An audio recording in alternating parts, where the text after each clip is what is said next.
Bonjour, bonsoir à tous et bienvenue dans une nouvelle vidéo d'exception, une vidéo de qualité supérieure, une vidéo label rouge, une vidéo débat et enfin pour une fois un débat d'actualité, enfin d'actualité surtout pour moi, parce qu'aujourd'hui on va parler du Gear Force. Alors, déjà pour contextualiser un peu le truc, Gear Force, qu'est-ce que c'est, d'où ça vient, comment ça a été développé, même si je pense que vous le savez, je pense que c'est important de le dire. Alors déjà, gear en anglais, c'est les vitesses, mais comme les vitesses d'une voiture. Ça veut aussi dire engrenage, je crois, mais je pense que Oda a voulu signifier les vitesses d'une voiture. Donc voilà, il y a le gear seconde, on passe à la deuxième, gear third, gear fourth, donc la quatrième vitesse.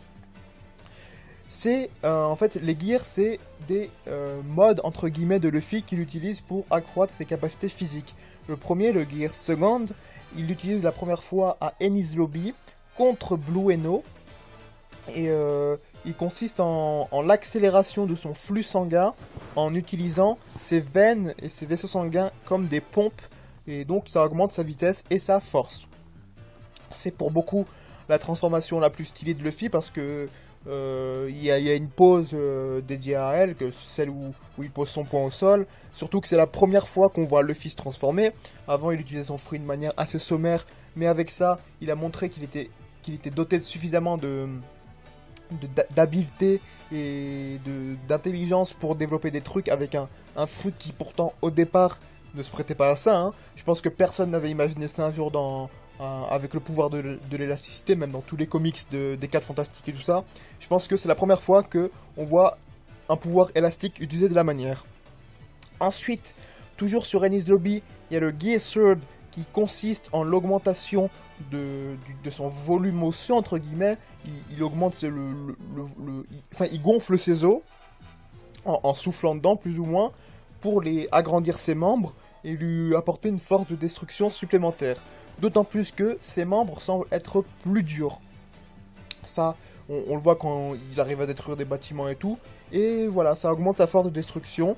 C'est utilisé la première fois contre Lucci. Ça surprend Lucci même. Enfin bref, ça augmente uniquement sa puissance.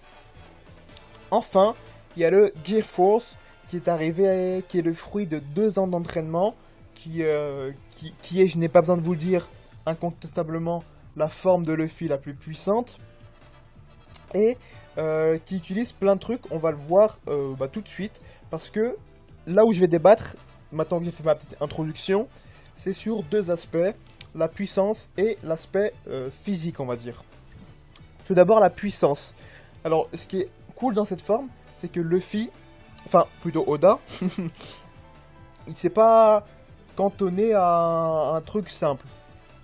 Il est parti du fait que cette fois, le Gear Force Bondman allait se concentrer sur les muscles.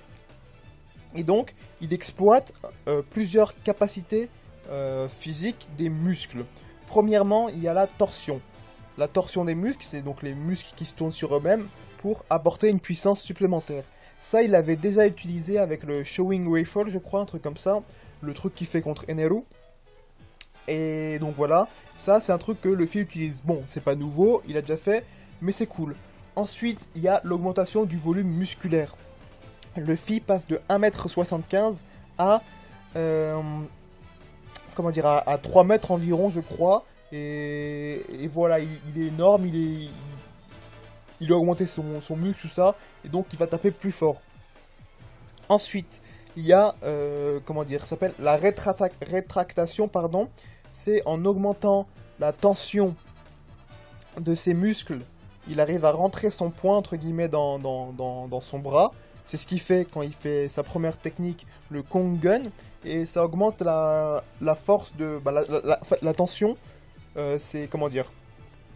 La tension, c'est un truc qu'on voit tous les jours, je sais pas. Quand vous tirez sur un élastique, par exemple, dans un lance-pierre, plus le projectile sera envoyé rapidement et avec de la puissance. Là, c'est la même chose. Et il utilise ça avec, d'une part, les propriétés de ses muscles élastiques, et d'autre part, grâce au fluide. Et enfin, il y a aussi, toujours avec la tension, quand il fait sa technique coulevrine, il utilise le fait que ses membres soient tellement tendus que la moindre perturbation entraîne des déviations pour suivre son ennemi Doflamingo. Et enfin, c'est un truc qui est arrivé pendant les entraînements, c'est l'utilisation du fluide. On l'a déjà vu utiliser le fluide en faisant le Gear Second ou le Gear Third, par exemple avec le Grizzly Magnum. Mais là, c'est un niveau encore jamais que le fluide n'avait jamais fait, c'est l'utilisation permanente du fluide. Avant, on le voyait utiliser son fluide pour une attaque et après reprendre sa forme normale. Là, non, il reste, c'est un mode à part entière. Il y a aussi le fait, toujours avec la rétractation, qu'il arrive à voler. C'est spécifique à cette forme. Je pense pas que on verra Luffy voler tout le temps maintenant. Il va pas voler quand même une des seules caractéristiques de Sanji, mais il peut voler et c'est stylé. Voilà, donc on a fait un petit tour sur la puissance, et donc que dire, c'est que ces 2 ans d'entraînement ont été fructueux. Pourquoi? Parce que j'en voyais certains dire qu'ils étaient peut-être un petit peu déçus de Luffy, des contre-coups, tout ça. Enfin, ils voyaient pas trop l'évolution de Luffy. Certes, on voyait que maintenant il maîtrisait mieux le Gear Second et le Gear Third, mais le Gear Force pas trop. Là, je ne suis pas trop d'accord parce que le Gear Force, ça reste, oui, une technique que Luffy ne maîtrise pas encore parfaitement. On le voit vu qu'il a de nombreux contre-coups. Premièrement, le contre-coup le plus évident, c'est la fatigue que ça lui apporte et le fait que après une durée limitée, il ne puisse plus l'utiliser de manière... il ne peut plus utiliser et il ne peut plus utiliser le fluide non plus. Mais il y a aussi le contre-coup du fait qu'il soit trop rebondissant, trop tendu. C'est que il rebondit partout justement et c'est difficile de contrôler ses mouvements. Donc, oui, c'est pas une technique qui maîtrise parfaitement et ça reste pour moi un atout. C'est un atout décisif parce que si on regarde bien le combat Doflamingo Luffy, sans cette carte dans sa manche, et bah il était fait, il était cuit. Doflamingo était même pas à 100%, il utilisait même pas son éveil et pourtant il arrivait à maîtriser Luffy. Donc c'est intéressant la manière dont, comme je l'ai dit dans ma review du volume 79, Luffy a appris entre guillemets à mieux jouer avec les cartes qu'il avait en main. Il n'a pas activé directement, il a analysé la situation, il a vu qu'il manquait de vitesse pour battre Doflamingo, de vitesse et de puissance. Surtout de puissance, c'est ce que Doflamingo lui dit « Ah, t'es rapide, mais malheureusement tes coups ne font rien. » Et Luffy, il dit « Bah, tu vas voir. » Donc je pense que voilà, ce qu'on peut dire sur la puissance du Gear Force, c'est pas quelque chose qui faisait vraiment consensus dans la communauté des intellectuels One Piece. C'est un truc que tout le monde était d'accord. Là, je vous ai un petit peu dit des généralités. Mais ce qui a fait le plus jaser, le plus parler, c'est l'aspect esthétique et on y vient. Pourquoi ça a fait parler? Parce que sur Twitter ou même sur les réseaux sociaux, à l'annonce du Gear Force, tout le monde s'attendait à, entre guillemets, revivre l'annonce du Gear Second. Ultra classe, ultra posé. Le Gear Second, il était... Enfin, il y a plusieurs facteurs qui font que c'est stylé. Parce que, comme je vous l'ai dit tout à l'heure, c'était une première.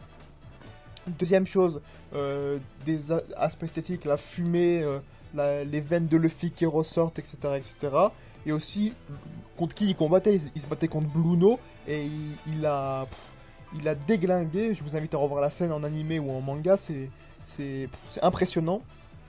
Mais là, le Gear Force, pour certains, ou j'ai envie de dire beaucoup, n'a pas plu. Pourquoi? Parce qu'il a un aspect assez, comment dire, burlesque. Burlesque dans le sens où il est gros, il est pas très impressionnant, il a un gros torse, des gros bras mais des toutes petites jambes. Il n'inspire pas la crainte. Mais si on s'intéresse à... Enfin, si on est un lecteur de One Piece, j'ai envie de dire, c'est tout à fait normal. C'est entre guillemets voulu. Pourquoi? Parce que déjà, premièrement, Oda a voulu produire cet effet chez nous. Pour un petit peu nuancer, enfin, pas nuancer, mais pour être dissymétrique par rapport à sa puissance. Je vais m'expliquer, c'est justement quand Luffy se transforme, la première réaction du premier personnage qui le voit, c'est Doflamingo, il explose de rire, il dit ah c'est ça ta botte secrète, t'es minable, t'es gros, t'es moche. Aussi, quand les habitants de Dressrosa le voient, le voient pour la première fois, ils font ah c'est quoi cette balle rebondissante. En plus on voit il est tout rond, il rebondit partout, c'est assez rigolo. Mais après quand on voit sa puissance, cet aspect est stylé. Ensuite, pourquoi il a été... pourquoi ça n'aurait pas dû nous étonner. C'est parce que Oda l'a confirmé, il s'est inspiré de ce qui s'appelle les Nio, N-I-O, c'est des divinités bouddhiques qui sont elles aussi assez... qui ont un aspect assez burlesque. Elles ont des visages très marqués, très expressifs, avec des grosses lèvres et un corps assez musclé. Et surtout, elles prennent des poses particulières. La même pose que Luffy, vous pouvez vérifier. Le bras tendu en avant et le poing en arrière, prêt à asséner un coup. Ça va être d'ailleurs le fruit d'une future vidéo hypothèse sur le Gear Force, mais ne mélangeons pas les choses. Ici, on parle de... Ici, c'est un débat. Et donc, voilà. J'ai aussi vu... Il y en a qui ont critiqué... justement, toujours dans cet aspect de pose, c'est la manière dont Luffy volait. Et dont, surtout, il a sonné les coups. Je vous rappelle que Luffy s'est entraîné sur une île où il était en contact permanent avec la faune et que donc ça a façonné sa technique de combat. S'il vole comme ça, c'est probablement que, je sais pas, il a affronté un aigle ou un truc comme ça. Si il se tient sur ces deux points, c'est parce que, comme le nom de l'attaque indique, il s'est battu contre un Kong, donc un gorille, probablement le gorille qu'on voit. D'ailleurs, c'est intéressant de voir que chaque technique pour le moment est attribuée à un animal qu'on a vu sur l'île. Et donc voilà, c'est... Enfin, je ne sais pas à quoi vous vous attendiez quand vous avez entendu Gear Force. Moi, je m'attendais pas spécialement à gros chose. Je dirais quand même que je m'attendais à rien. J'attendais de voir ce qu'on allait me proposer. Et je n'ai pas été déçu. Parce que c'est cohérent dans l'univers, c'est cohérent dans même le personnage de Luffy. Je vous rappelle que Luffy n'a pas eu que des transformations classe, hein. Il a eu Aqua Luffy. Mais bon, Aqua Luffy c'était vite fait. Il a eu aussi le Gear, comment il s'appelle déjà, Luffy des ombres, Nightmare Luffy, pardon. Nightmare Luffy sur Thriller Bark, où d'ailleurs il a un petit peu le même aspect, hein. Des gros bras et des petites jambes. Donc, je sais pas ce que vous vouliez. Si vous avez été déçu, je vous invite à me laisser les commentaires. Mais pour ma part, j'ai été pleinement satisfait. C'est à peu près à ça que je... Enfin, je vous ai dit que je m'attendais à rien, mais quand je le vois maintenant, je me dis que c'est à peu près à ça que ça devrait ressembler. Et j'attends de voir les prochaines transformations de Luffy, parce que oui, je pense qu'il y en aura de futures. Vous verrez ça dans ma vidéo théorie. Et donc voilà, je vous laisse, on se retrouve donc pour une prochaine vidéo. Salut!